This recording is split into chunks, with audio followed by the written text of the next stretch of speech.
In some ways, Death of a Unicorn gave me exactly what I was expecting, that being a bloody creature feature horror comedy, and because it delivered on that front, I had a good time with this. I'd say though it does play things out in a more straightforward way than I would have liked, feeling more akin to Jurassic Park just with unicorns. I've heard the word satire be thrown around a lot when describing this. I actually don't think it was anywhere near as heavy as people made it out to be. I feel like the idea of people not taking heed of warnings to not mess with something they shouldn't is a story trope we've seen in countless other movies, but by having the characters here who don't follow said warning be this ultra-rich family does draw on some notable parallels to real life in the way they handle this unicorn situation, but I also felt having some sort of message behind those parallels was never really the crux of the film. Most of it just felt like a more straightforward, gory horror comedy to me, and it's so straightforward to the fact that it plays things relatively safe story-wise. There are more surreal elements that are brought up, but then aren't explored too deeply, such as the power of the unicorn's horn and how it's able to form this almost telepathic connection with others. But there really isn't much complexity to these characters, generally relying on tropes such as Paul Rudd and Jenna Ortega as a father and daughter with a strained relationship at the start of the movie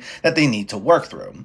In terms of its humor and its gore though, those were the film's stronger elements. It's maybe not always laugh out loud hilarious, but we do get some fun supporting turns. Will Poulter as the son in this rich family is kind of an arrogant tech bro type, and he leans into the more cartoonish elements of the character. And Anthony Carrigan as the butler was fun, usually due to his more exaggerated facial expressions to the carnage around him. And then for the scenes of the unicorns wreaking havoc, while I think things could have gotten even more destructive, there's still plenty to enjoy, as some of these moments felt creative in how chaotic and sometimes over the top they could be. The CGI with these creatures is a little noticeable, but it's not the worst deal here, as the film does try to lean into just having fun in these moments, and that's what I had with this. It's not the absolute slam dunk of a film that this tone and this premise should have had, but for what it was, it's an amusing bloody ride that made for a good enough time.